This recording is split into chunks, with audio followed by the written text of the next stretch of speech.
Yes, guys, we are going to talk about sensors in marine applications. For example, you receive a phone call related, or not receive a phone call, you check your display of your engine and you have a knock sensor activated. You have another manual, not necessarily the manual of your engine, another automotive manual, Toyota, Honda, and you check that code. Oh, that code is knock sensor. Because that code is universal, for sure I have a knock sensor activated in this engine. Let me check where are the knock sensors in this engine. I have one in front of the crank, I have another one in front of the cam. Look at the knock sensor. The knock sensor have a bolt and is bolted on the block. And of course, connected here to the harness. It's bolted on the block, in front of the crankshaft and other one in front of the camshaft. Okay, number one, remove the sensor, clean that area, verify that the contact is good, and tight again, and disconnect the negative of the battery 30 seconds, and start again. Oh, the code disappeared. 3 days, 4 days, 5 days, 1 week, 2 weeks, no more code. Okay, what was the problem? Contact. Contact. It's normal. Contact. Ground. Loose ground. Or the sensor was loose. Correct? Okay, this is number one. Okay, suppose that you do that and the problem continues. You have the code again activated. Okay, number two is verify with the terminals if the sensor is working or not working. Probably the sensor is good. Normally the sensor is good. You have an internal mechanical problem. You need to analyze if I have a knock sensor activated and this is the sensor located in the button in front of the crankshaft, give me possibilities for that knock sensor activated. Sure. Oh, correct. I need to verify with the engine running the pressure of the oil. Oh, look at this. In this engine, the engine with the problem, the oil pressure is low in comparison with the oil pressure in the poor engine. I have low oil pressure in this engine. Probably my bearings are wear. Okay, how can I know easily, because I am in the middle of the ocean, I don't have time to take the oil sample and send the oil to the laboratory and wait for the result. What can I do for today?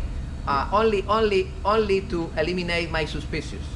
We run the engine and then take the dipstick and clean it on, correct, on a piece of something white, and you expose it to the sun, and at the end of the day you see, oh, a lot of silver particles and gold particles. Yeah. Gold is copper, silver is aluminum, zinc, magnesium. Bearings. The bearings are out. Okay, what is immediately your recommendation? Stop the engine because we have wear bearings. If the engine continues running with low oil pressure, suddenly, okay, you need to go over there, you need to go further. Exactly the same with the other sensor. We are going to study sensor by sensor today, and we are going to analyze what happened in each case, in each situation. We are going to start with the first couple of sensors, is the fuel pressure and the regulator.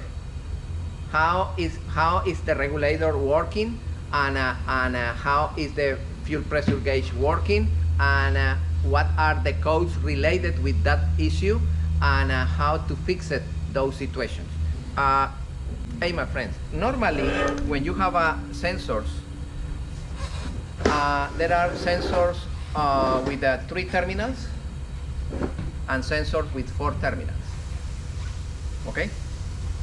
The sensor with 3 terminals, they have power, constant power, negative and positive, and this one is signal. This one is the signal going into the computer.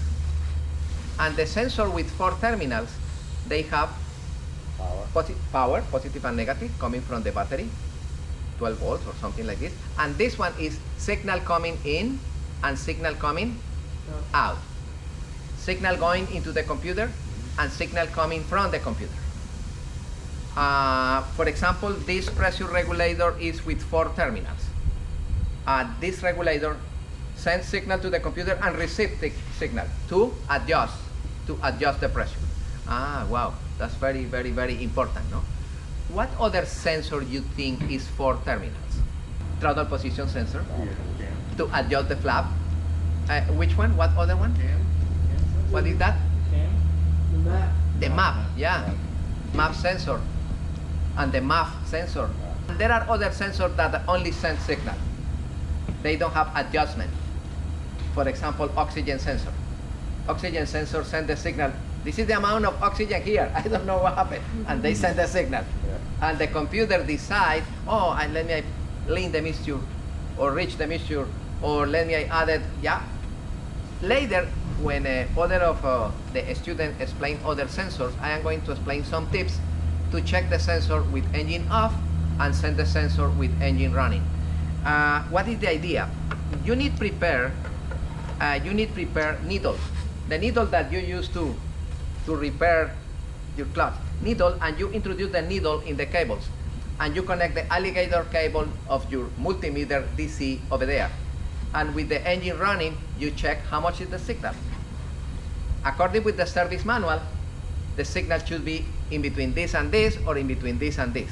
Once again, my friend, pay attention. All the sensors, the behavior is exactly the same. Doesn't matter if that sensor is working in this gasoline engine or in this diesel engine.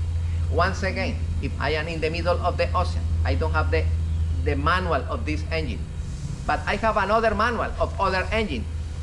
I have the manual of the dinghy boat. It's gasoline. Let me check what is the troubleshooting for that sensor in that dinghy. Oh, with the engine off, you move the flap and the resistance goes down and the resistance goes up. Okay, let me check this. Let me connect my multimeter here and I check ohms. Low, low, high, high, high. Oh no, the sensor is good. Doesn't matter the value, it's working. Going down and going up. Everybody follow me? Mm-hmm. All right, later in other sensor, I'm going to explain that.